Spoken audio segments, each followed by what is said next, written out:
Nga rritet e para të ruajtura në tempujt e lashtë deri te dyert e kyçura të lozhave moderne, fshehtësia ka shërbuar si një mjet, një strehim dhe një magnet për dyshim.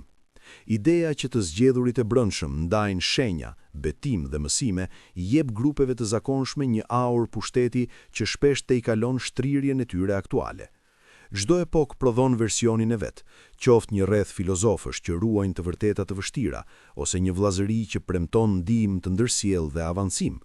Njerëzit bashkohen për përkatësi, besim, njohuri ose përparësi, dhe ato motive rrallë udhëtojnë vetëm. Ajo që pason gjyrmon se si shoqëritë sekrete u rritën, u përshtatën dhe lanë gjurmë në fe, politik, bamirësi dhe mit, pa supozuar se mjeshtrit e fshehur kontrollojnë çdo fije. Para se të vazhdojmë, ju lutem pëlqeni videon dhe abonohuni në kanalin ton për më shumë video historie zyrtare. Mbështetja juaj na ndihmon të vazhdojmë të sjellim histori të thellë në këtë komunitet. Çfarë konsiderohet si shoqëri sekrete?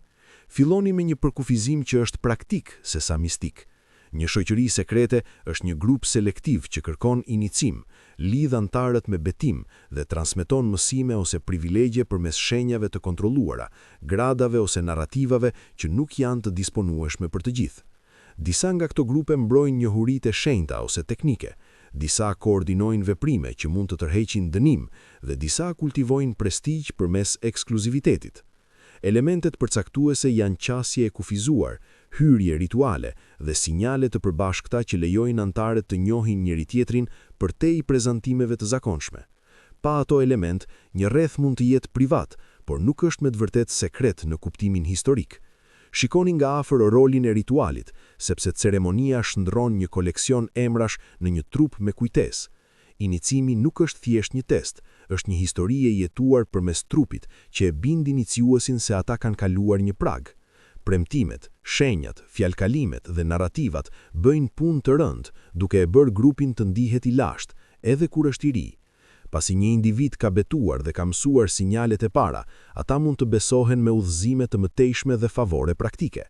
Ai rrugë me shtresa ndihmon shoqërinë të filtrojë aplikantët dhe t'i lidh ata përmes përvojës së përbashkët se sa përmes premtimeve thjesht. Merrni parasysh gjithashtu teknologjinë sociale të fshehtësisë. Grupet ekskluzive manipulojnë informacionin për të formësuar statusin dhe besnikrinë, që është arsyeja pse edhe vllazëritë modeste shpesh zhvillojnë grade dhe rrath të brendshëm. Një unazë jashtme mund të gëzojë shoqëri dhe shenja të thjeshta, ndërsa gradet më të larta marrin dije më të thellë ose njohuri strategjike. Njerëzit që administrojnë portat fitojnë ndikim brenda grupit dhe ndonjëherë jashtë tij. Të huajt u përgjigjen asaj strukture me një përzierje kurioziteti dhe ankthi, pasi pamja e një dere të mbyllur shpesh sugjeron si rrezik ashtu edhe vlerë. Motivet për fshehtësinë ndryshojnë me kalimin e kohës, por prinden të grumbullohen rreth presioneve të njohura. Përndjekja detyron besimtarët dhe reformatorët të fshihen, konkurenca inkurajon profesionistët të ruajnë teknikat dhe i parabazia shtyn njerëzit ambicioz të kërkojnë rrjete që premtojnë ndihmë. Shenjtëria vetë mund të justifikojë heshtjen, pasi shumë fe mësojnë se gjërat e shenjta kërkojnë vela. Një shoqëri që filloi si shtrehim mund të rritet në një shkallë statusi, dhe një klub i lindur për të mbrojtur një zanat mund të evolojë në një bamirësi. Kjo fleksibilitet shpjegon pse një përkufizim i vetëm duhet të lërë hapësirë për ndryshim. Së fundmi, mbani mend se fshehtësia ushqen histori. Fqinjët që mungojnë qasje do të imagjinojnë se çfarë ndodh brenda, dhe ato prralla mund të forcohen në akuza ose legjenda. Një ritual i vogël mund të rivendoset si një komplot dhe një rreth studimi mund të pikturojë si një kabal. Historia e shoqërive sekrete është prandaj edhe një histori e thashethemeve dhe frikës, që do të thotë se lexuesit e kujdesshëm duhet të ndajnë metodën nga miti në çdo hap. Ai ndarje është detyrë që korniz pjesën tjetër të kësaj udhëtimi. 2500 para Krishtit, priftëritë e lindjes së afërt të lashtë dhe rritet e ruajtura. Qytetet e tempullit të lindjes së afërt të lashtë organizuan njohuri pas mureve shumë përpara se fjala vllazëri të ekzistonte. Priftërinjt menaxhonin kalendar, ofertat dhe matjet që qeveriste të korrat dhe taksat, dhe aftësia për të lexuar shenjat e shenjta jepte si fuqi fetare ashtu edhe administrative.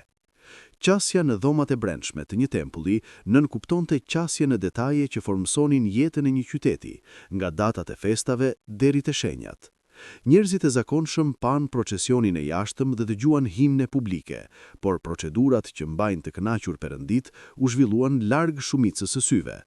Ky ndarje mësoi brezat të shoqërojnë procedurat e fshehura me rendin kozmik.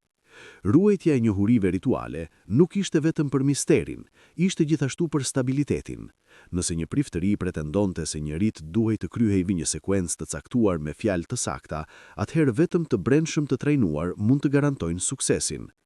Ajo pretendim krijoi një treg për udhëzime dhe një port për autoritet. Kur dinastitë të reja u ngritën ose sundimtar të huaj morën kontrollin, vazhdimësia e një klase priftërore ndihmoi të legjitimonte ndryshimin. Sekretet ishin prandaj më pak për emocione dhe më shumë për ruajtjen e një modeli që bënte jetën e përditshme të parashikueshme për sundimtarët dhe fermerët njëlloj. Tabelat kuneiforme dhe arkivat e tempullit zbulojnë se sa të specializuara u bë kjo njohuri. Listat e shenjave, vëzhgimet astronomike dhe recetat e sakrificave kthyen traditën në një librari që vetëm shkruesit e trajnuar mund ta përdornin. Sistemet e nxënësisë u zhvilluan për të kaluar këto aftësi, dhe ata që avancuan u bashkuan me një komunitet të përcaktuar po aq shumë nga metoda sa nga besimi. Aftësia për të konsultuar një tekst dhe për të interpretuar kërkesat e tij i dha këtyre rrafëve shkruesish një identitet të përbashkët, një që i ngjante shkollave të mëvonshme ezoterike që trajtojnë dijen e shkruar si një thezar që duhet të ruhet dhe dekodifikohet. Fshehtësia mbarti përfitime praktike në një botë ku favori hyjnor justifikonte pushtetin. Një sundimtar që mund të thoshte se kryeprifti kishte lexuar shenjat favorshme, fitoi legjitimitet, dhe një prift që mund të pretendonte qasje në vullnetin e perëndive, fitoi mbrojtje kur thatësirat ose humbjet goditen. Kontrolli i shpjegimeve kishte rëndësi po aq sa kontrolli i grurit. Duke menaxhuar cilat tekste dhe interpretime arrinin publikun, elitat e tempullit menaxhonin pritshmëritë dhe zbehën panik. Dhoma e qetë pas shenjtërores u bë një fabrik kuptimi. Ka gjithashtu një anë njerëzore që meriton vëmendje. Fshehtësia mund të krijojë një ndjenjë qëllimi midis atyre që e mbajnë atë, dhe ai qëllim forcon lidhjet nën shtresë. Iniciuesit e rinj mësojnë jo vetëm fjalë dhe gjeste, por edhe ndjenjen e të qenit pjesë e një rrethi të besuar. Ajo ndjenjë nuk mbaron kur dikush largohet nga shenjtërorja, ngjyros krenarin familjare dhe besnikrin qytetare. Nga ato emocione rritet një model që i jehon me kalimin e kohës, ku njohuria e ruajtur bëhet ngjitësi që mban një komunitet përmes përmbytjes dhe luftës. 1300 para Krishtit, misteret egjiptiane dhe aura e urtësisë së fshehur. Feja egjiptiane zhvilloi shtresa mësimi që brezat e mëvonshëm do ta romantizojnë si burimin e urtësisë primare. Inicimi në shërbimin e tempullit kërkonte mësimin e sekuencave, himneve dhe tabuve që publiku respektonte, por nuk shihte. Festivalet prezantuan mite në procesione mahnitse, megjithatë logjika e brendshme e riteve mbeti fushë efikasve të trajnuar. Kufiri midis të dukshmes dhe të padukshmes i dha praktikës egjiptiane një ajër thellësie që tërhoqi vizitorët e huaj dhe frymëzoi përrallat mëvonshme filozofike. Edhe kur shkrimtarët e mëvonshëm projektuan fantazi mbi Egjiptin, ata u bazuan në një strukturë reale ku disa gjëra ishin menduar për rrethin e brendshëm. Besimet mortore amplifikuan ata aur. Udhëtimi i shpirtit përmes provave dhe portave bëri fshehtësinë pjesë të skriptit kozmik. Magjit në tekstet funebre adresuan rojet që kërkonin emra dhe përgjigje të sakta, dhe ajo sken pasqyroi ruajtjen sociale të jetës priftërore. Kur një traditë mëson se shpëtimi varet nga njohja e fjalëve të duhura në rendin e duhur, kujdestarët e asaj njohurie natyrisht fitojnë status të veçantë. Lidhja midis inicimit në tokë dhe kalimit në jetën e ardhshme i dha fshehtësisë egjiptiane një gravitet që ende rezonon. Kontakti me kulturat e huaja shumëzoi jehonën. Grekët që udhëtuan në Egjiptin gjatë shekujve të mëvonshëm gjetën një peizazh të dendur me simbole dhe një klerus krenar me kujtesë të gjatë. Disa autor grek i kredituan Egjiptit me zbulimet e lashta dhe shkrimet hermetike të mëvonshme, imagjinuan figura të urta që zbuluan të vërteta të fshehura për studentët e denj. Realiteti brenda tempujve egjiptian ishte më praktik dhe lokal se ato legjendat mëvonshme, por romanca e urtësisë së fshehur të Nilit u bë një histori e fuqishme në të drejtën e saj. Ajo romancë do të ushqente shumë rrymë ezoterike evropiane, shumë kohë pasi tempujt ranë në heshtje. Disiplina e kërkuar nga iniciuesit egjiptian gjithashtu modelon një model më të gjerë. Të përkasesh në një rreth të shenjtë është të nënshtrohesh ndaj një ritmi pastërtie, heshtje dhe precizioni që të shënon larg jetës së përditshme. Një trajnim i tillë prodhon një ndjenjë transformimi që të huajt mund ta zbulojnë, edhe nëse nuk dinë detajet. Njerëzit mund të thonë kur dikush në fqinjësi ka marrë përsipër një seriozitet të ri, ose flet me qetësinë e dikujt që di një sekret. Ndryshimi në qëndrim bëhet provë se të udhëzuarit në fshehtësi e vlen të kërkosh. Ajo që vazhdon nga Egjipti në historinë e shoqërive sekrete është më pak një doktrinë e vetme dhe më shumë një grup pritjesh. Grupet ezoterike premtojnë se e vërteta është me shtresa, se të denjit do të testen dhe se praktika e sakt ka fuqi. Ata gjithashtu sugjerojnë se të përkasësh në një zinxhir njerëzish të trajnuar, të lidh me një të kaluar që dinjifikon të tashmen. Tashmë, ato pritje udhëtojnë lehtësisht përmes shekujve, dhe ato formësojnë se si vllazëritë e mëvonshme përshkruajnë misionet dhe të drejtat e tyre edhe kur qëllimet e tyre janë sekular. 500 para Krishtit, fet mistere greke, Eleusini dhe Orfikët. Greqia klasike organizoi kulte publike krahas mistereve private që premtonin bekime për iniciuesit. Ritet eleusiane pran Athinës janë shembuj më të njohur, duke tërhequr kërkuesit që pranuan betim heshtje në shkëmbim të pjesëmarrjes në një dramë humbje dhe kthimi. Përmbajtja e vizionit në zemër të Eleusis mbeti e mbuluar për shekuj, jo sepse autoritetet gjuanin grupin, por sepse përvoja përcaktohej nga përmbajtja. Të mbash një të drejtë të pathënë është të ruash fuqinë e saj, dhe ai besim lejoi misteret të lulëzonin brenda një qyteti të lirë. Grupet orfike shtresuan praktika muzikore dhe poetike mbi mësimet për shpirtin. Ata ofruan rregulla për pastërti dhe histori që kornizojnë jetën njerëzore si të aftë për rinovim, përmes disiplinës dhe kujtesës. Këto rrath ishin të vegjël, të pabarabartë dhe të ndryshëm. Megjithatë, ata demonstruan se si kultura greke bëri hapësirë për rrugë jo zyrtare drejt kuptimit. Një person mund të nderonte perëndit qytetare në publik dhe të kërkonte një ngushëllim më intim përmes inicimit privat. Ai ekuilibër midis hapjes dhe rezervës krijoi një shablon për shumë shoqëri të mëvonshme që operojnë pranë feve zyrtare sesa kundër tyre. Fshehtësia në misteret greke nuk izoloi iniciuesit nga komuniteti më i gjerë. Antarësimi dhuroi njohje sociale dhe ndonjëherë prestigj, sepse pjesëmarrja sinjalizonte seriozitet dhe rafinim kulturor.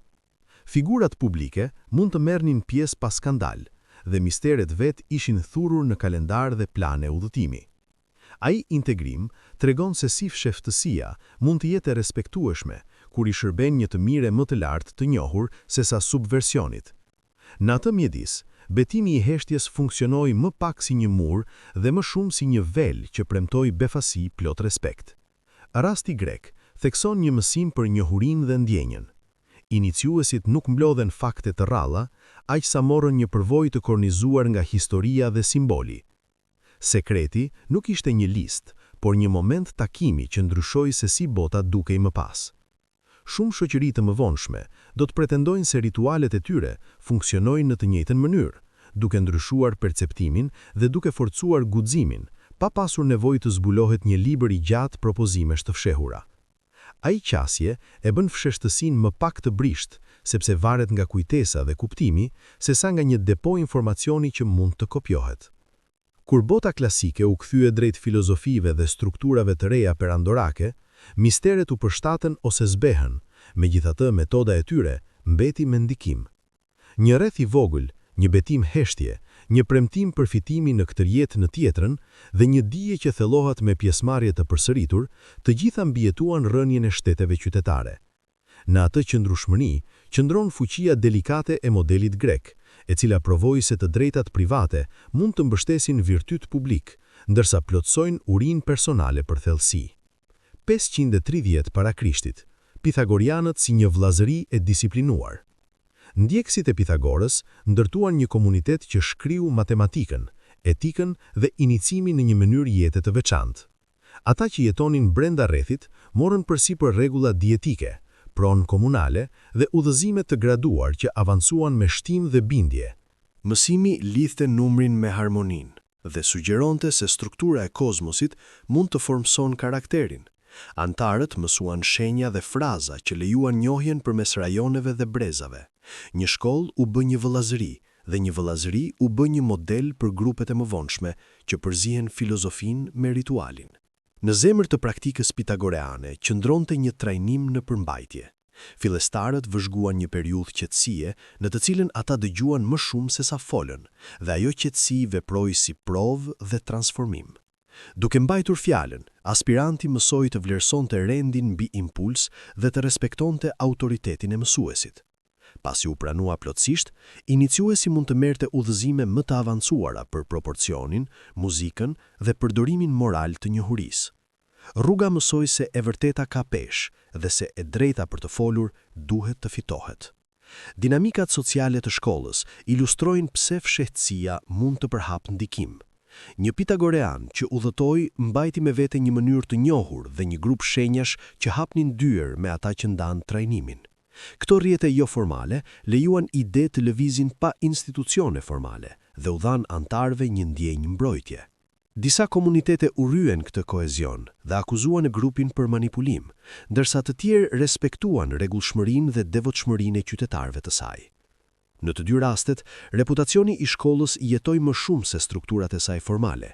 Legjenda për veprat dhe ndalesat pitagoreane u shumëzuan me kalimin e kohës, duke shtuar një shtres miti në një themel praktike. Sa më shumë bota e jashtme hamendësonte mësimet e fshehura, aq më shumë rritej aura e grupit. Ordhrat ezoterik të mëvonshëm do të gjenin të njëjtin model të dobishëm, pasi thashethemi mund të tërheq kërkues që dëshirojnë një hyrje në diçka që duket si kërkuese, ashtu edhe shpërblyese. Një kulturë që lidh numrin, muzikën dhe virtytin ndihet fisnike dhe aspirantët janë të gatshëm të nënshtrohen në portat e saj për të fituar atë fisnikëri. Trashëgimia e pitagoreanëve në historinë e shoqërive sekrete qëndron në 3 mësime. Së pari, inicimi mund të jetë një disiplinë që riformon personalitetin. Së dyti, një kod i përbashkët mund të lëviz ide përmes kufive pa institucione. Së treti, miti ndërtohet rreth disiplinës, heshtjes dhe mund të përdoret për të rekrutuar dhe për të frymëzuar. Këto mësime u bën pjesë e gramatikës që vëllazëritë e mëvonshme flasin pothuajse pa e kuptuar. 200 para Krishtit, sinkretizmi helenistik dhe kultet e Izidës dhe Serapisit. Era helenistike përhapi mistere të përzierëra përmes një rrjeti qytetesh dhe portesh që lidhen botën mesdhetare. Tregtarët, ushtarët dhe administratorët mbartën të drejtat e Izidës dhe Serapisit nga Egjipti në tokat greke dhe romake, duke përshtatur ceremonitë me shijet lokale, ndërsa ruanin modelet qendrore iniciuese. Tërheqja qëndronte në një frymëzim të lëvizshëm që premtonte mbrojtje dhe lidhje personale me kujdesin hyjnor. Iniciuesit mësuan këngë dhe gjeste që udhëtonin më lehtë se muret e tempujve, gjë që ktheu fshehtësinë në një enë për konshëllim në vendet e panjohura. Sinkretizmi ndryshoi audiencën dhe tonin e riteve të fshehura. Një perëndish që dikur ishte e lidhur me një valinë rumi, tashmë fliste përmes himneve që tingëllonin si në shtëpi, në teatrot dhe në sheshet e ndryshme të qytetit. Forumet. Udhëzimet private ende kërkonin besim dhe trajnim. Megjithatë, kultura përreth pranoi praninë e këtyre kulteve si pjesë e jetës urbane. Edhe kur autoritetet shqetësoheshin për praktikat e huaja, ata shpesh i toleronin kur ata ruanin rendin dhe paguanin taksat. Ajo balancë u dha iniciuesve hapësirë për të formuar rrjete që kapërcenin kufijtë etnik dhe qytetar. Mekanika e inicimit në këtë erë tregon një sofistikim në rritje. Ritualet mësonin përmes fazave që linin një kërkues me një ndjenjë ngritje përmes niveleve të kuptimit, dhe ajo strukturë e graduar do të bëhej standarde në shumë urdhra të mëvonshëm. Narrativa e vdekjes dhe rilindjes, e pastrimit dhe ndriçimit dhe e emrit të ri të dhënë iniciuesit ofroi një skript të përsëritshëm dhe të paharrueshëm. Ata që kaluan përmes saj u ndjen të lindur 2 herë në një familje që shtrihet për te i gjinisë. Ajo ndjenjë është një motor i fuqishëm për besnikëri dhe bamirësi. Fshehtësia shërbeu funksione praktike edhe në këtë mjedis. Të mbrojësh detajet e një të drejte ishte të mbrojësh dinjitetin e saj në një qytet të zhurmshëm ku spektakli mund të lirëzonte çdo gjë. Udhëzimi privat mbrojti bërthamën simbolike nga tallja dhe siguroi që vetëm të angazhuarit të merrnin përvojën e plotë. Një dhomë e qetë mund të transformonte një lagje kosmopolite në një shenjtërore që i përkiste të paktëve dhe me zgjatin të shumëve që mund të ishin gati një ditë. Në atë mënyrë modeste, fshehtësia veproi si një roj për seriozitet. Përhapja e këtyre mistereve na kujton se qarkullimi dhe përshtatja mund të ruajnë sesa të hollojnë një traditë. Kur grupet lëvizin përmes gjuhëve dhe ligjeve, shenjat e përbashkëta bëhen një linjë jetike që mban antarët e shpërndar nga ndjenja e izoluar. Një iniciues që mbërrin në një qytet të ri mund të kërkonte një shenjtërore dhe të gjente shok që dinin të njëjtat përgjigje. Nga ai shkëmbimi thjesht vjen pëlhura sociale e qëndrueshme që shoqëritë sekrete ofrojnë gjatë kohëve të migrimit dhe ndryshimit. 150 pas Krishtit, Kolegja e Romës dhe Mithraizmi në perandori. Bota romake nxiti një sër të gjerë kolegjesh që kombinuan adhurimin, tregtinë dhe ndihmën e ndërsjellë pas rregullave të anëtarësisë. Disa ishin shoqata të thjeshta që ofronin varreza dhe festa, ndërsa të tjerë kultivonin perënditë veçanta me rite private. Midis të fundit, Mithraizmi fitoi vëmendje për hapësirat e tij të takimeve si shpellë dhe rangjet e graduara që quan iniciuesit përmes provave dhe banketeve. Imazhet i folën ushtarëve dhe zyrtarëve që vlerësonin guximin, besnikërinë dhe rendin, dhe vllazërit u hartuan lehtë në disiplinën e garnizoneve dhe zyrave. Një romak mund të ishte prandaj një qytetar në publik dhe një iniciues misterik në privat, pa kundërshtim. Lozhat mithraike organizuan njohuri përmes një shkalle të qartë. Emra si zog dhe ushtar sugjeronin një rrugë nga i sapoardhurit drejt pjesëmarrësit të besuar, dhe çdo grad prezantonte simbole dhe përgjegjësi të reja. Forma e takimeve ndërtoi solidaritet përmes vakteve të përbashkëta dhe historive të përsëritura të luftës kozmike. Fshehtësia këtu nuk ishte kryesisht për të fshehur nga policia, ishte për të shenuar ndryshimin midis kuriozës dhe të angazhuarit. Ajo vi lejoi lozhën të investonte herë në ata që e kaluan. Kolegjat urban treguan se si fshehtësia dhe bamirësia mund të përforcojnë njëra tjetrën. Antarët paguanin taksa, vizitonin të sëmurët dhe siguronin varreza për të varfërit midis tyre, gjë që krijoi një vend praktik në përkatësi. Premtimi që fëmijët e dikujt do të gjenin kujdestar përmes shoqatës, ktheu fshehtësinë në një lloj sigurimi, pasi jeta romake mund të ishte e ashpër për ata pa patron. Lozha shpesh veproi si një familje e dytë që lidhi boshllëqet e origjinës dhe rangut. Të huajt mund të njihnin frytet e këtij sistemi, edhe nëse ata kurrë nuk mësuan një fjalë kalim të vetëm. Autoritetet alternuan midis tolerancës dhe dyshimit në varësi të klimës. Kur perandorët kishin frikë nga rebelimi, ata kufizuan asamblezimet, por kur stabiliteti u kthye, ata shpesh lejuan kolegjat të operojnë si motor rendi. Vetë grupet mësuan të prezantojnë punën e tyre në mënyra që siguronin magjistratet dhe fitonin favorin e elitave lokale. Ky valsim midis dukshmërisë dhe rezervës mësoi vllazëritë e mëvonshme se si të mbijetojnë nën qeveritë vigjilente pa braktisur jetën e tyre të brendshme. Pragmatizmi provoi po aq jetik sa devotshmëria. Deri në antikitetin e vonë, Mithraizmi u tërhoq, megjithatë mësimet e tij strukturore mbetën. Inicimi i graduar, një rrjet shenjtërorësh të vogla, një vllazëri e lidhur nga vaktet dhe provimet, dhe një disiplinë që mbështeti detyrën e përditshme, të gjitha u bën pjesë e trashëgimisë së shoqërive sekrete. Rasti romak demonstron se fshehtësia mund të shërbejë si një shkollë për qytetarinë, po aq sa një ikje nga ajo. Ai paradoks do të jehojë përmes shumë historive të mëvonshme. 290 pas Krishtit, rrymat ezoterike në antikitetin e vonë, gnostikët dhe manikeanët. Antikiteti i vonë lindi lëvizje që trajtuan njohurinë si shpëtim dhe ruajtën atë në rrath që shpesh përballen armiqësi. Shkollat gnostike përdorën mite të shkëndinjave hynore dhe arkonve për të përshkruar një botë që kishte nevojë për zgjim, dhe ata komunikuan mësime përmes teksteve dhe mësuesve që gjykonin gatishmërinë.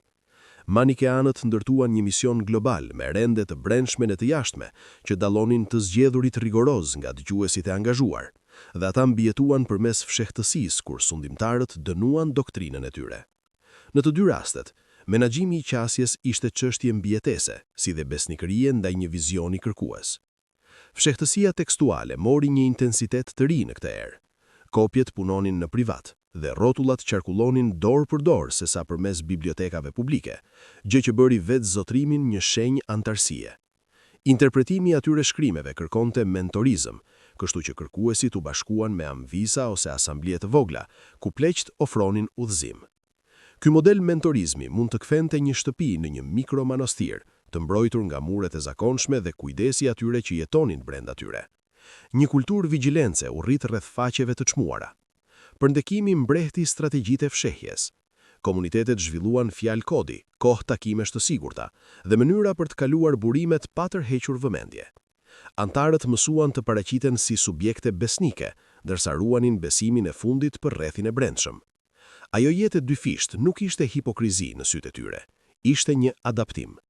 Nevojshme në një botë që ndëshkonte mos pajtimet. Reformatorët dhe vllazëritë e mëvonshme do të kopjonin këto metoda kur edhe ata gjenden nën presion. Kërkesat etike të këtyre grupeve formuan lidhje të forta. Antarët e zgjedhur të komuniteteve manikiane pranuan rregulla strikte që i ndanë në tryezë dhe në punë, ndërsa dëgjuesit i mbështeten me ushqim dhe strehim. Kërkuesit gnostik shpesh përqafuan praktika asketike që disiplinuan dëshirën dhe fokusuan vëmendjen në udhëtimin e brendshëm. Angazhime të tilla forcuan vendosmërinë dhe bën tradhtinë më pak të mundshme, pasi shkëputësit do të humbisnin jo vetëm besimet, por strukturën e jetës së tyre të përditshme.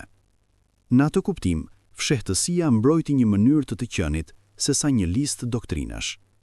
Megjithse shumë lëvizje ezoterike të antikitetit vonë u dobësuan, ato lanë pas një shablon për mbijetesë në ndyshim. Shabloni përfshin çiftëzimin e kujdesit publik me intensitet privat, përdorimin e mentorizimit për të ruajtur interpretimin dhe ndjenjen se njohuria shëron shpirtin. Shoqëritë e ardhshme që përballen presion do të kthehen në këtë grup mjetesh, jo sepse e kopjojnë drejt për drejt, por sepse logjika e komunitetit njerëzor nën stres u prezanton ata me zgjedhje të ngjashme. 11.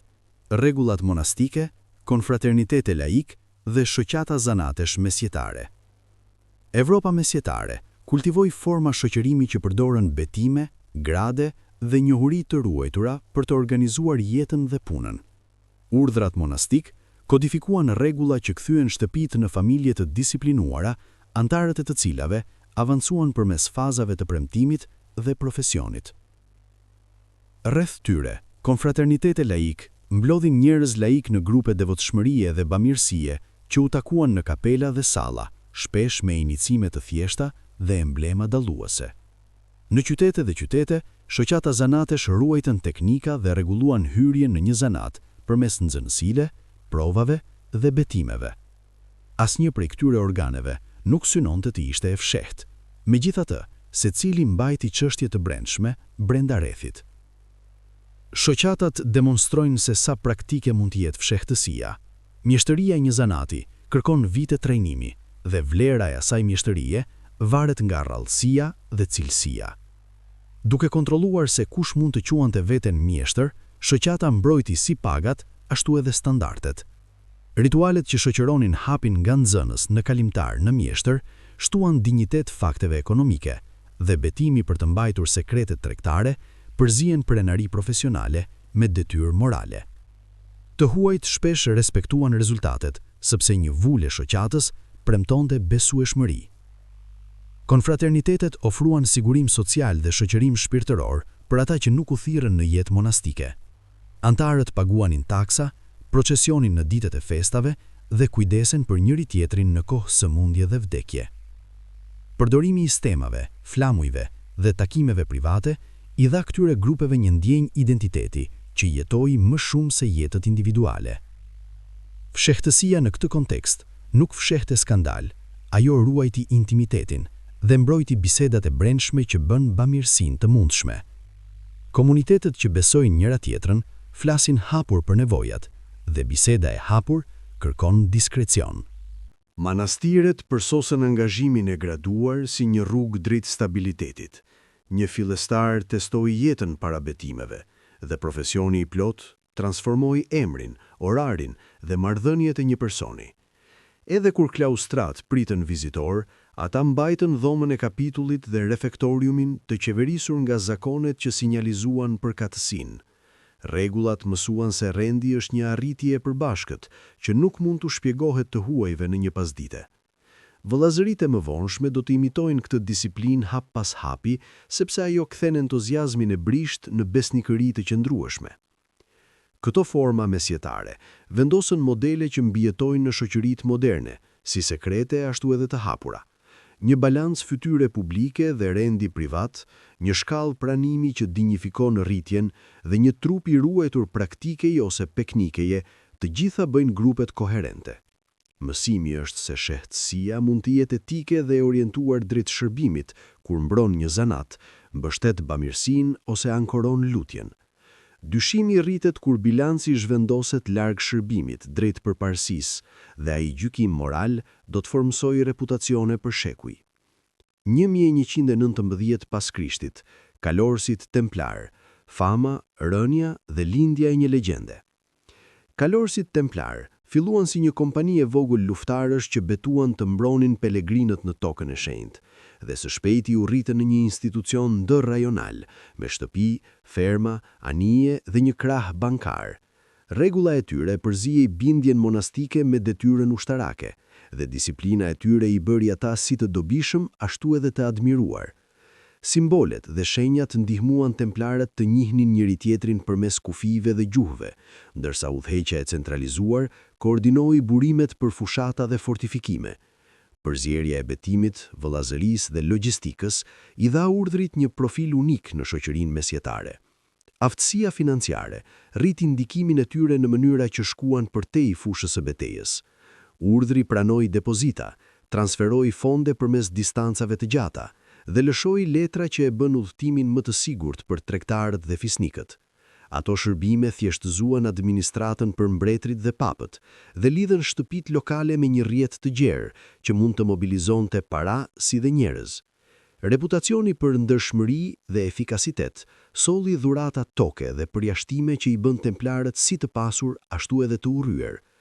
Pasuria e përzier me shehtësinë do të ushqente më vonë thashethme që rrallë përkisnin me realitetin. Rënja e urdhrit erdhi shpejt pasi ndryshimet në hartën politike ulën vlerën e tyre strategjike. Kur kreditorët e fuqishëm dëshironin lehtësim dhe armiqt kishin nevojë për një objektiv, akuzat ofruan një mjet për të rrëmbyer pronën dhe për të thyer një rival. Gjyqet që përfshinin në rrëfime të detyruara pikturan tablot të turpshme të rriteve shehta që studiuesit vazhdojnë të dyshojnë, dhe spektakli publik bëri kompleksitetin e vështirë të mbrojtur. Pasi mbështetja papale u lëkund, urdhri nuk e pranonte presionin e koordinuar nga një monark i vendosur. Ai sekuencë ktheu një vëllazëri të admiruar në një përrall paralajmërimi për pushtet dhe smir. Pas shtypjes, legjenda mbushi vakumin e lënë nga faktet. Shkrimtarët pretenduan se templarët mbartin njohuri sekrete në mergim, ose se ata riemergjuan në emra të rinj me agjenda të fshehura. Distanca midis asaj që mund të dokumentohet dhe asaj që është imagjinuar u rrit më gjerë me çdo brez, dhe tregimtarët nuk gjetën mungesë dëgjuesish. Kombinimi i pasurisë së humbur, betimeve të thyera dhe ideja e një thesari të fshehur provoi të ishte i papajtueshëm. Shumë vëllazëri të mëvonshme do të lidheshin me templarët në përralla popullore pavarësisht provave. Mësimi i qëndrueshëm i historisë së templarëve është se fama dhe fshehtësia bëjnë një përzierje të paqëndrueshme kur fati ndryshon. Një organizat që mbështetet në përjashtime dhe favore duhet të kultivojë gjithashtu mirëdashje, dhe kur mirëdashja kolapson, mbrojtja mund të zhduket brenda natës. Kujtimi se sa shpejt lavdia u kthye në hij, mësoi shoqëritë e mëvonshme të jenë të kujdesshme për imazhin publik dhe ekspozimin financiar. Ai gjithashtu mpreh instinktin publik për të lidhur dyert e mbyllura me komplotet e fshehura, një zakon që do të formsojë reputacionin e shumë grupeve në të ardhmen. 1100 Ismaild dhe fortesat Nizari. Dega Nizari e ismailistëve ndërtuan fortesa mali dhe rrjete misionare që kërkuan diskrecion dhe disiplinë për të mbijetuar në një mjedis armiqësor. Thirrja e tyre për besnikëri kombinoi argumentin intelektual me vlerësim të kujdesshëm, dhe komunitetet e tyre praktikuan një fshehtësi të kalibruar që mbrojti udhëheqësit dhe doktrinën, ndërsa armiqt polemik i pikturuan ata si mjeshtër terrori. Historia e administratës së tyre tregon një shoqëri të shqetësuar për mbijetesën, arsimin dhe mbrojtjen e popullit të saj. Rrugët e fshehura dhe mesazhet e koduara ishin mjete për vazhdimsi, sesa maskra për pushtim. Kjo dallim ka rëndësi kur vlerësohet etika e fshehtësisë. Fortesat si Alamuti formuan shkolla si dhe fortime. Bibliotekat mblodhen tekste dhe mësuesit trajnuan studentët në ligj dhe filozofi, duke sugjeruar se jeta e brendshme e këtyre komuniteteve vlerësonte mendimin po aq sa qeliku. Antarët mësuan të jetonin me kujdes pa dorëzuar kuriozitetin, dhe ai zakon prodhoi një kulturë të aftë për të përthithur presionet e jashtme kur vinin rrethime. Kjo përgatitje bleu kohë dhe qëndrueshmëri, megjithse jo gjithmonë fitore. Lidhja midis të mësuarit dhe besnikërisë u bë një nënshkrim i traditës. Rekrutimi veproi përmes lidhjeve personale dhe bisedave të kujdesshme, sesa përmes tubimeve publike. Agjentët e davas përdorin mikpritjen dhe debatin për të pindur aleatët potencial, dhe ata shmangnin tërhiqjen e vëmendjes që do të ftonte masërata. Kjo metodë kërkoi durim dhe gjykim të hollë për karakter, pasi një kontakt i pakujdesshëm i vetëm mund të rrezikonte shumë jetë. Trajnimi në diskrecion u bë një praktik etike, sesa një taktik thjesht, dhe ajo praktik është e njohur në shoqëritë e mëvonshme që kombinojnë ambicien intelektuale me strategjitë të mbijetesës. Bota e jashtme ju përgjigj me një përzierje frike dhe respekti. Kundërshtarët thirren për rralla që zmadhojnë kërcënimin e tehëve të fshehura, ndërsa udhëtarët raportojnë komunitete që menaxhonin fushat dhe bibliotekat me kujdes.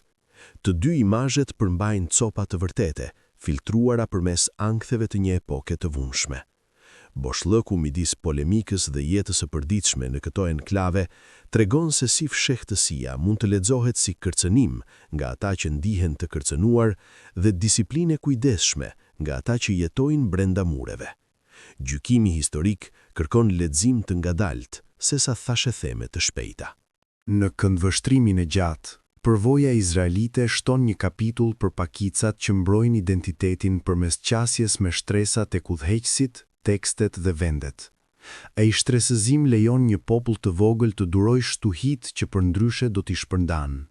Modeli nuk është një plan për të gjitha kohrat, por mëson se fshehtësia mund të jetë një mjet për kushtimi kulturor, sesa një mbulesë për dominim. Ai mësim do të rishfaqet kur grupe të tjera të përndjekura ndërtojnë rrjete të qëndrueshme nën presion. 13 pas Krishtit, vllazëritë sufi, zinxhirët e transmetimit dhe mësimi i brendshëm. Përmes botës islame, vllazëritë sufi organizuan kërkuesit në rrugë që balancuan devotshmërinë publike me udhëzime të brendshme. Një zinxhir transmetimi lidhi mësuesit e gjallë me mjeshtrit e mëparshëm dhe iniciuesit morën litani dhe disiplina që formësuan perceptimin dhe karakterin. Lozhat pritën të varfrit, ushqyen udhëtarët dhe mësuan përkujtimin përmes muzikës dhe praktikës së qetë, megjithatë momentet më të thella të udhëzimit u zhvilluan në dhoma të vogla midis udhëzuesit dhe studentit. Fshehtësia këtu mbrojti intimitetin dhe mbajti të shenjtën nga të bëhura spektakël. Ata që hynë kuptuan se diskrecioni ruajti ëmbëlsinë e rrugës. Iniciimi në rreth sufi shpesh mori formën e një betimi besnikërie ndaj një mësuesi, i shoqëruar nga një shenjë ose mbulesë që shënoi përfshirjen. Dishepulli i ri mësoi një ritëm përkujtimi dhe një kod sjelljeje që dalloi rrugën nga jeta e zakonshme. Me kalimin e kohës, studenti mund të merrte leje për të mësuar të tjerët, duke zgjatur zinxhirin pa reklamuar. Kjo zgjerim i butë ndërtoi komunitete që mund të duronte ndryshimet politike dhe sundimtarët udhëtues. Lozha u bë një farë për besimtarët dhe një shkollë për durim. Fytyra publike e këtyre vllazërive i bëri të dashur, ndërsa fytyra e brendshme ftoi keqkuptim. Fqinjët dëgjuan këngë që trazuan zemrat dhe pan kuzhina që ushqyen të uritur, dhe ata falenderuan për mëshirën që rrjedhte nga lozha. Kritikët shqetësoheshin se mësimet private mund të shtrehonin gabime dhe ata shtypnin për qartësi që rrathët nuk jepnin gjithmonë. Kjo tension midis shërbimit dhe dyshimit është një tipar i zakonshëm i grupeve me dhoma të brendshme. Veprat e mira ulin temperaturën, por ato nuk fshin ankthesat e atyre që friksohen nga ajo që nuk mund të shohin. Linjazhet sufi transmetuan jo vetëm fjalë, por stile vëmendje. Dishepujt mësuan se si të dëgjojnë, të marrin frymë dhe të përgjigjen detyrave të përditshme me praninë e kujdesshme, dhe ai trajnim prodhoi ndryshime të dukshme në sjellje. Një person që është mësuar të qeverisë gjuhën e tyre dhe të falë shpejt është i lehtë për t'u njohur në një treg. Qetësia që kultivohet në një qeli ehon në një rrugicë dhe ato jehona bëhen reklama më e mirë për rrugën. Në atë mënyrë, fshehtësia bëhet një parfum sesa një mur. Ajo që vllazërit sufi shtojnë në historinë e shoqërive sekrete është një theks në transformimin e brendshëm si thesari i vërtet. Elementet e ruajtur kanë rëndësi, por apa kanë rëndësi si një mjet për të kthyer zakonet në virtyte. Ai fokus ofron një kundërpik për shoqëri që çmojnë strategjinë dhe ndikimin, duke i rikujtuar lexuesit se disa rrath të mbyllura ruajnë heshtim, kryesisht për të ndihmuar kërkuesit të dëgjojnë të vërtetën më mirë. Kartë. Ndryshimi nuk është gjithmonë i dukshëm nga rruga, që është arsyeja pse vëmendja e kujdesshme në motivin ka rëndësi në këtë histori. 14. Rilindjet okult mesjetare të vonshme dhe fillimit të epokës moderne. Ndërsa Evropa lëvizi drejt periudhës së hershme moderne, studiuesit dhe zanatçinjt ringjallën shkenca të lashta me energji të re, dhe ata shpesh e bën këtë në rrath privat që ruajtën eksperimente dhe dorëshkrime. Astrologjia, alkimia dhe magjia natyrore premtuan njohuri në vetitë e fshehura të materjes dhe kohëzgjatjen e ngjarjeve toksore. Praktikuesit formuan sallone dhe korresponduan në fraza të koduara për të shmangur përqeshjen ose ndërhyrjen, duke testuar teknika të reja. Një përzierje kurioziteti dhe kujdesi prodhoi një atmosferë ku fshehtësia dhe zbulimi ecën së bashku. Kombinimi formsoi se si shoqëritë më vonshme do të imagjinonin të mësuarit ezoterik. Shtypja ndryshoi rrjedhën e njohurisë, duke përhapur tekste që u nënkuptuan shtresa më të thella, të disponueshme vetëm për mendje të përgatitura. Traktatet përshkruan enë alegorike dhe procese të mbuluara, që ftuan lexuesit të kërkojnë një mentor ose të bashkoheshin me një rreth. Laboratorët u zhvilluan në hapësira të shenjta, ku nxënësit mësuan me dorë dhe sy sesa me leksion publik. Vendimi për të zbuluar pak dhe për të fshehur shumë, kthye librat në ftesa sesa udhëzime të hapura. Ata që pranuan ftesën hynë në komunitete të përcaktuara nga enigmat e përbashkëta. Fshehtësia në këto rrath përzieu kujdesin me pedagogjinë. Një recet për një lëng të fuqishëm ose një lexim për një horoskop mbretëror mund të krijonte armiq, po aq lehtë sa miq. Duke mbajtur procedurat delikate brenda duarve të besuara, eksperimentuesit mbrojnë veten dhe ruajtën kohë për të rafinuar metodat. Ata gjithashtu besonin se njohuria e vështirë duhej fituar përmes disiplinës, pasi fuqia pa karakter mund të dëmtonte si kërkuesin ashtu edhe fqinjin. Ai bindje jehon në shumë urdhra inicues që trajtojnë fshehtësinë si një mburoj për virtyt. Patronazhi e bëri fshehtësinë më komplekse. Mbështetësit e pasur dëshironin rezultate pa skandal dhe ata prisnin që protezhorët e tyre të menaxhonin reputacionet me kujdes. Letrat u dërguan përmes ndërmjetësve dhe takimet u organizuan në orë të çuditshme për të mbajtur imazhet të paprekura. Ky valsim favore dhe frike trajnoi një brez në artet praktike të diskrecionit. Ato arte do të ndihmonin më vonë urdhrat vllazëror të lundrojnë gjykatat dhe parlamentet me një qetësi që dukej misterioze për ata në të jashtën. Ajo që del nga kjo periudhë është një ndjenjë se puna e fshehur mund të jetë një rrugë drejt njohurive të dobishme sesa një flutrim nga arsyeja. Laboratori privat dhe fletoria e ruajtur shpesh i shërbyen të mirës së përbashkët, duke avancuar teknika që më vonë u bën publike. Kufiri midis studimit sekret dhe shkencës së hapur mbeti i porozuar dhe shumë reputacione varin nga kalimi i tij me mençuri.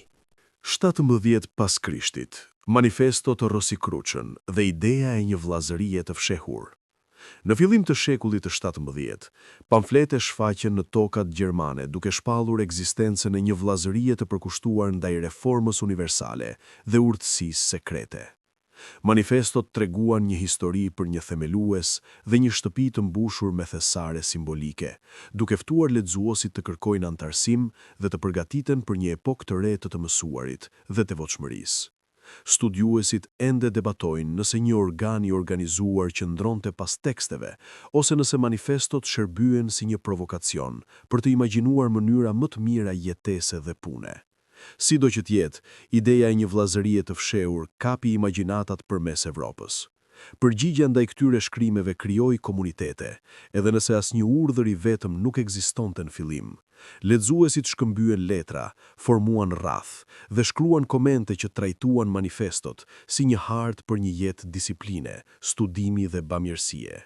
Libraria dhe sallonet u kthyen në lozha jo formale, ku iniciuesit në shpirt, nëse jo në fakt, diskutuan se si të bashkonin më të mirën e fesë, filozofisë dhe kërkimit natyror.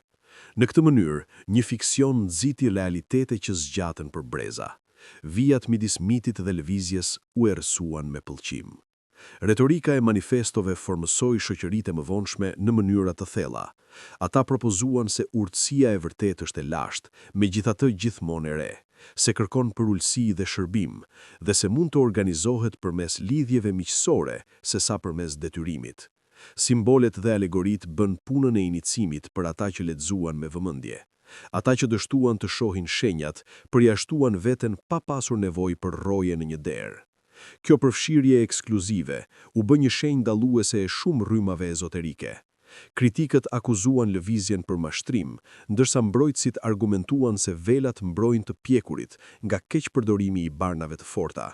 Debati publik për kuptimin dhe moralin e fshehtësisë u bë më i sofistikuar, ndërsa filozofët peshuan lirinë kundër maturisë.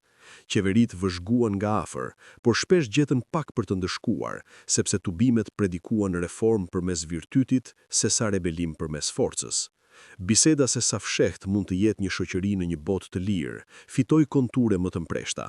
Ajo bisedë do të rishfaqet sa herë që vllazëritë përhapen. Nga momenti i Rosicrucian, erdhi një besim i rinovuar se vllazëritë e fshehura mund të shërbejnë si motor për mirësimi. Edhe ata që dyshonin të vërtetën e drejt për drejt të manifestove, admiruan qëllimin e formimit të rrjeteve të disiplinë të mirë dhe bamirësie të mësuar. Urdhërat e mëvonshëm do të merrnin huaj mazet dhe tonin, ndërsa ndërtonin institucione më të qëndrueshme. Fara e mbjell nga ato pamflete u rit në një pyll lozhash, dhomash leximi dhe shoqërish miqësore që formësuan shekullin e 18. 17 pas Krishtit, nga operative në spekulative, ngritja e masonerisë së lirë. Kur strukturat e shoqërive liruan në botën e hershme moderne, një lloj i ri lozhe shfaqi që përdorte simbolet e zanatit të muratores për të mësuar mësime morale dhe sociale. Masoneria e lirë u prezantua si një vllazëri që priste burra me vullnet të mirë, pavarësisht rangu ose sekti, i lidhte ata me bet dhe e avanconte përmes gradave që përdonin mjete si metafora. Doma e lozhës ofroi një hapësirë ku tregtarët, fisnikët dhe zanaçinët mund të takoheshin si të barabartë dhe të praktikonin bisedë të disiplinuar. Ajo premtim harmonie brënda diversitetit provoi magnetike në një shekull tensioni fetar dhe politik. Inicimi në një lozhë masonike kombinoi akuza të thjeshta me udhëzime të organizuara me kujdes. Kandidati mësoi shenja dhe fraza që lejuan njohje gjatë udhëtimit dhe mori leksione që kthyen katrorin dhe kompasin në udhëzues për ndërgjegjen. Një gradë e dytë dhe e tretë thelloi narrativën morale, duke krijuar një ndjenjë përparimi që pasqyroi hapat e sipërm të një zanati. Antarët morën krenari në takime të sakta, vota të rregullta dhe projekte bamirësie që përkthyen ideale në zakone të përditshme. Rezultati ishte një shkollë për civilitet, e maskuar si një klub. Përhapja e vllazërisë përmes Evropës dhe Atlantikut sugjeroi se një gjuhë rituale e përbashkët mund të lidhte ndarja rajonale. Një udhëtar me certifikat mund të vizitonte një lozhë në një qytet tjetër dhe të gjente pritës të gatshëm për t'u ndihmuar me prezantime dhe këshilla. Ai rrjet mbështeti karriera dhe nxiti një kulturë të shkruar minutash, letrave dhe kushtetutave të shtypur. Fshehtësia këtu funksionoi si një port që mbajti takimin të fokusuar dhe si një erëz që e bëri përvojën të paharrueshme. Ajo nuk kërkoi mësimin e një trupi doktrinash të fshehura, përtej etikës publike, të dashurisë vllazërore dhe lehtësimit. Reagimet publike shkuan nga admirim në alarm. Admiruesit pan një vend trajnimi për qytetar të mirë që praktikonin moderim dhe ndihmonin të varfrit, ndërsa kritikët u friksuan se çdo rreth i mbyllur mund të ndiqte agjenda që dëmtonin kishën ose kurorën. Vllazëria ju përgjigj se fshehtësia mbrojti privatësinë, mbajti politikën dhe grindje sektare jashtë dyerve dhe përmirësoi burra që përndryshe do të mbeteshin të huaj. Me kalimin e kohës, kjo mbrojtje bindi shumë fqinj, megjithse dyshimi kurrë nuk zhduku. Bilanci midis hapjes për qëllimet dhe rezervës për të drejtat u bë një art. Ngritja e masonerisë së lirë ka rëndësi në këtë histori, sepse ajo popularizoi një model që shumë grupe të tjerë do të imitonin.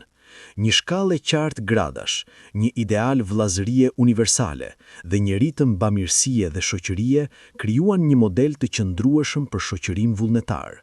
Lozha kthen fshehtësinë nga një mjet mbijetese në një metodë për formimin e karakterit në paqe relative. Ajo metodë do të testohet në mënyra të reja, ndërsa revolucioni dhe reagimi tronditin botën moderne. 1750 pas Krishtit, masoneria e lirë dhe politika thashë them, rjete dhe panik. Ndërsa lozhat masonike u shumëzuan, thashë themet për ndikimin e tyre politik u rritën në të dy drejtimet.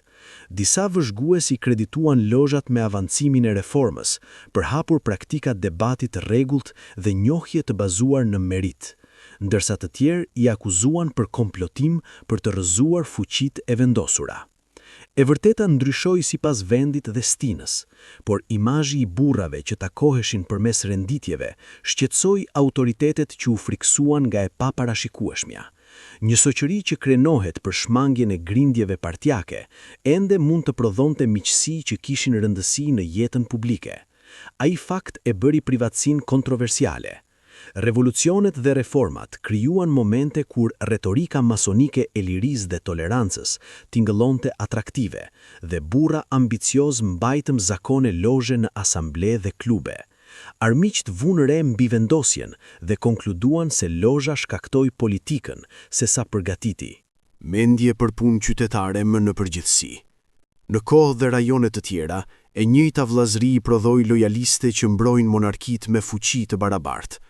Kjo variabilitet frustruar pretendimet e thjeshta për një program të vetëm politik. Rjetet formsojnë mundësinë pa diktuar ndërgjegjen. Paniku antimasonik zbulon se sa shpejt fshehtësia mund të ndryshojë nga majgjepse në të zymt.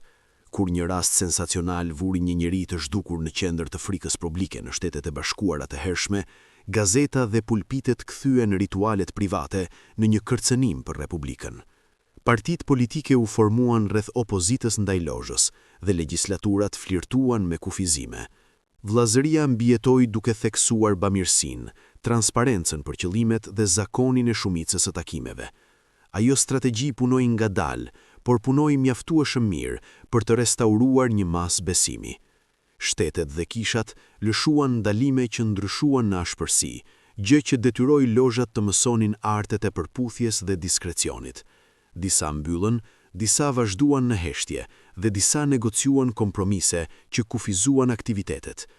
Përvoja mësoi antarët se një reputacion i mirë është po aq i vlefshëm sa një ritual i mirë, dhe se shërbimi publik mund të riparojë dyshimin më shpejt se argumenti. Mësimi ka rëndësi të gjerë për të gjitha shoqëritë që varen nga pëlqimi i fqinjve për të operuar në paqe.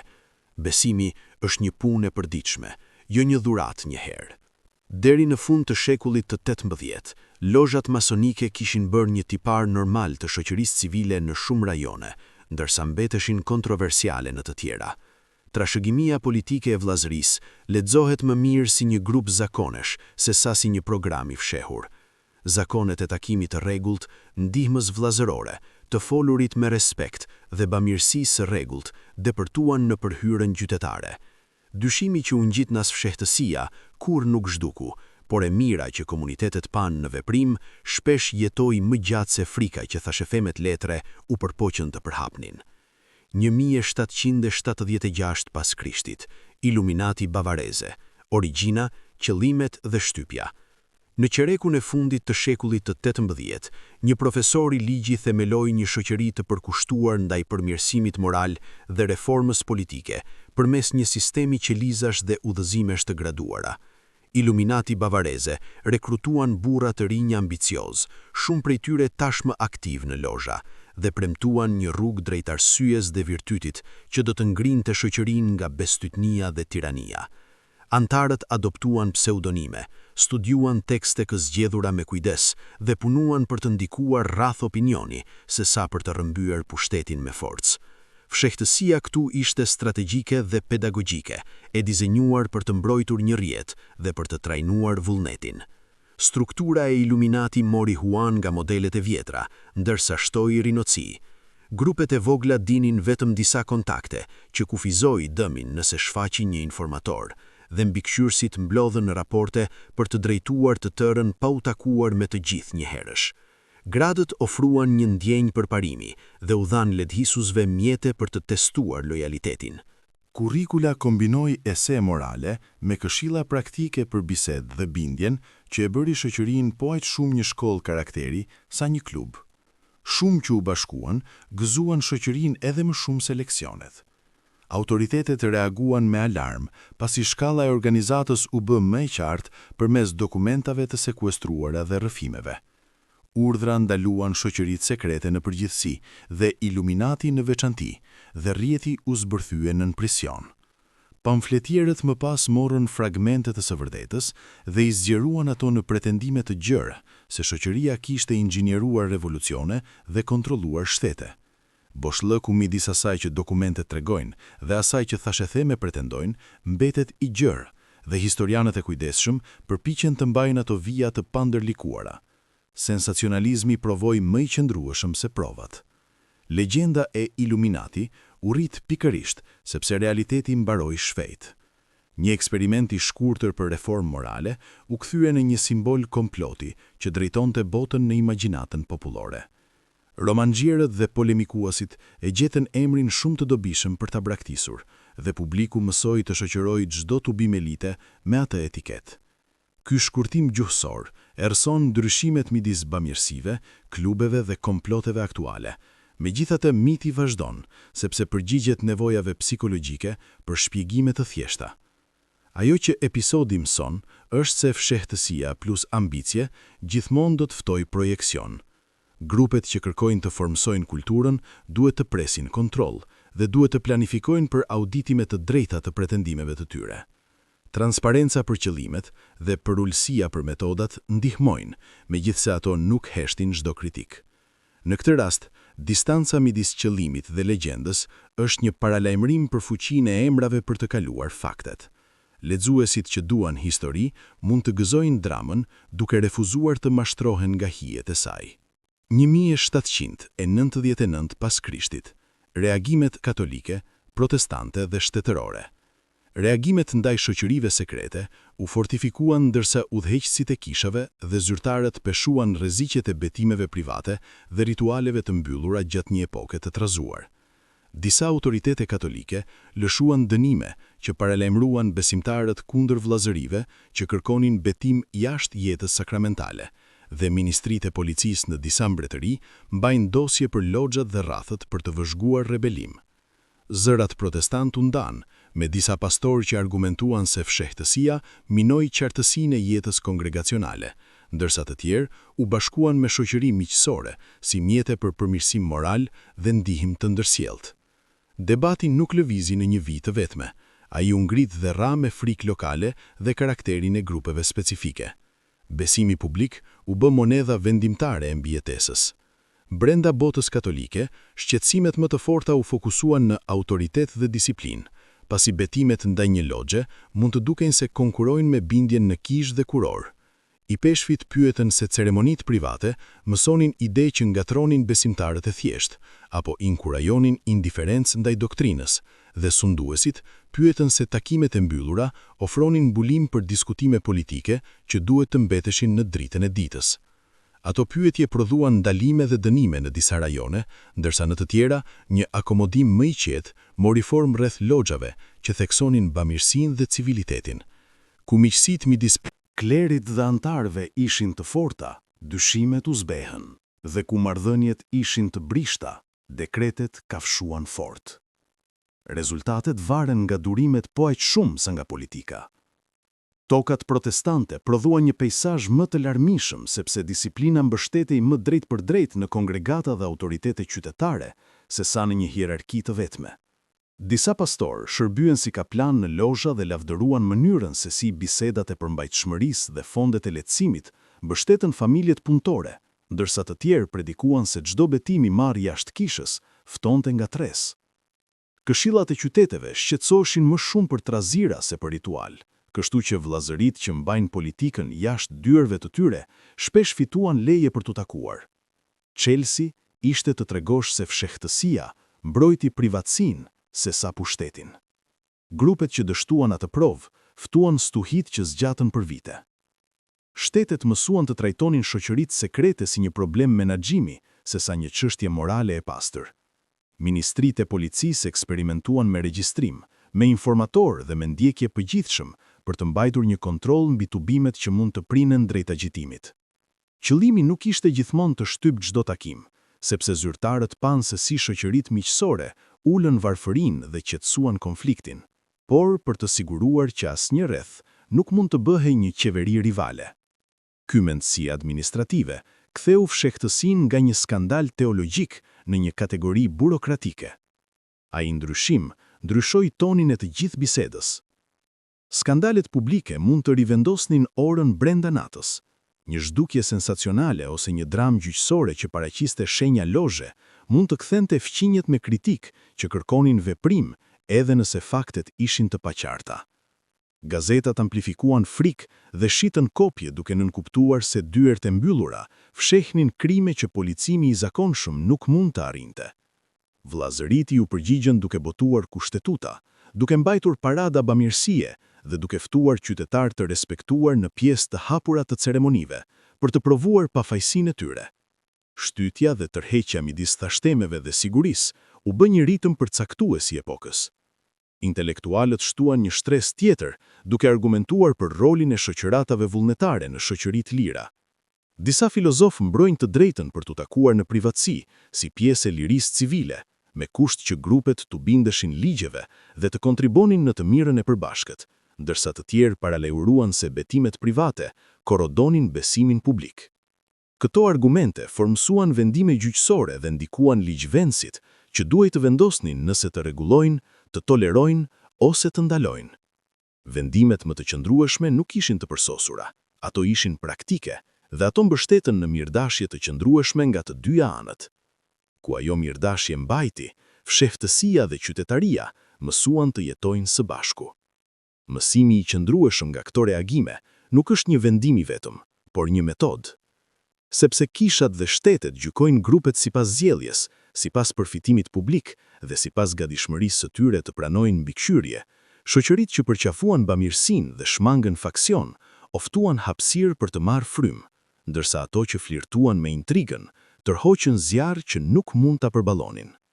Rezultati është një hartë përrallave paralajmërimesh dhe kompromiseve të punueshme që ende udhëhes se si komunitetet. Modernet vlerësojnë urdhrat privat. Kujtimi i këtyre luftrave vazhdon të formësojë reputacione. 1835 pas Krishtit, bumin vllazëror të shekullit të 19. Qytetet industriale të mbushura me të huaj krijuan një uri për përkatësi dhe shoqëritë miqësore ju përgjigjen me salla, rituale dhe fonde sigurimi që kthyen fqinjet në vëllezër. Lozhat u shumëzuan përmes Britanisë, Amerikës së Veriut dhe pjesëve të Evropës, duke ofruar pagë smundjeje, përfitime varrimi dhe një kalendar takimesh që theu vetminë e jetës në fabrikë.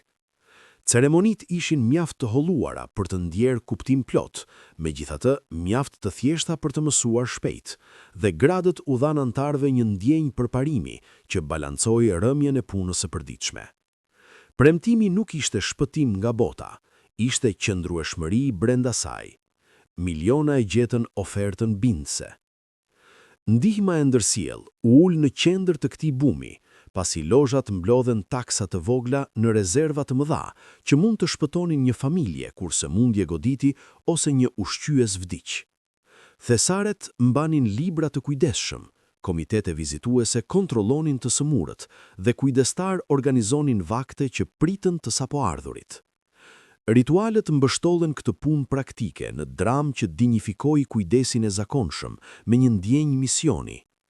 Fjalkalimet dhe shenjat lejuan udhëtarët të kërkojnë ndihmë nga sallat e largëta, gjë që i dha rjetit një shtrirje që befasoi të huajt. Bamirësia lëvizte përgjatë këtyre vijave me efikasitet të qetë. Elementet teatrale bën takimet të paharrueshme, pa i kthyer ato në spektakle. Rroba, emblema dhe mësimet e organizuara mësuan virtyte si besnikëria, të vërtetën dhe leftësimin, ndërsa zyrtarët praktikonin të folurit dhe procedurën që i trajnonin ata për role në jetën e qytetit. Sallat shërbyen si hapësira për leksione, koncerte dhe dhurime gjaku shumë përpara se termi të ekzistonte, dhe vejushat dhe jetimët mësuan fytyrat e burrave që do të shfaqeshin kur nevojitej. Kjo përzierje procesioni dhe shërbimi krijoi një shkollë qytetare që plotësoi kishat dhe shkollat. Një burr mund të rritej në udhëheqje duke mbajtur një shkop dhe duke mësuar një ritual. Rritja ftoi imitim dhe shpejt 10 vllazëri konkuruan me antar me thekse dhe kosto të ndryshme. Disa synuan zanate specifike, disa ndërtuan identitete rreth heronjve historik dhe disa u përkulën në lëvizje reforme morale si përmbajtshmëria. Pavarësisht ndryshimeve, ata ndan tipare qendrore: betimi, inicimi dhe kujdesi ndërsjell, dhe ata shpesh morën hua ceremonim nga njëri tjetri me ndryshime të vogla. Kritikët e quajtën këtë kopim një shenjë brazëtie, ndërsa antarët e pan atë si provë se idetë mira udhëtojnë. Shumëllojshmëria mbajti sallat të zena dhe lagjet të lidhura. Gratë organizuan rrathet e tyre që pasqyruan dhe ndonjëherë korrigjonin burrat. Motrinjt formuan ndihmëse ose ordra të pavarur që ofruan fonde lehtësimi, arsim dhe një botë sociale që udhëhoqi nga dinjiteti dhe disiplina. Fëmijët mësuan të recitojnë akuza për mirësinë dhe detyrën në lozha junior që i përgatisnin ata për shërbimin të rriturve. Këto institucione paralele zgjeruan shtrirjen e ndihmës së ndërsjell dhe e bën botën vllazërore një çështje familjare. Rrugët tëra mund të tregonin sallën si vendin ku filloi ndihma. Vijat ratësore dhe klasore pritën përmes këtij bumi në mënyra që lënduan dhe shëruan. Shoqëri të ndara u shfaqën ku pragjykimi bllokoi hyrjen dhe ato shoqëri ndërtuan kultura të caktuara. Fortat që mbrojnë dinjitetin dhe pavarësinë përballë përjashtimit. Klubet elit rafinuan rituale për të theksuar nderin dhe filantropinë, ndërsa lozhat e klasës punëtore theksonin pagat dhe solidaritetin. Gjuha e përbashkët e inicimit lejoi biseda që mund të mos ishin të mundshme ndryshe. Fshehtësia këtu veproi si një nivelues, duke mësuar se karakteri ka më shumë rëndësi se lindja. Valëzimi vëllazëror i shekullit të 19 ka rëndësi për historinë e shoqërive sekrete, sepse ai normalizoi fshehtësinë si një mjet kujdesi sesa një shenjë komploti. Dhomat e lozhës u bën motor shkrimgjatësie, kursimi dhe paqeje fqinjësie, dhe publiku mësoi të shoqërojë dyert e mbyllura me kuzhina supe dhe varreza sesa me komplotet. Mitet nuk zhduken, por ata duhej të konkuronin me shërbim të dukshëm që fitoi besnikëri.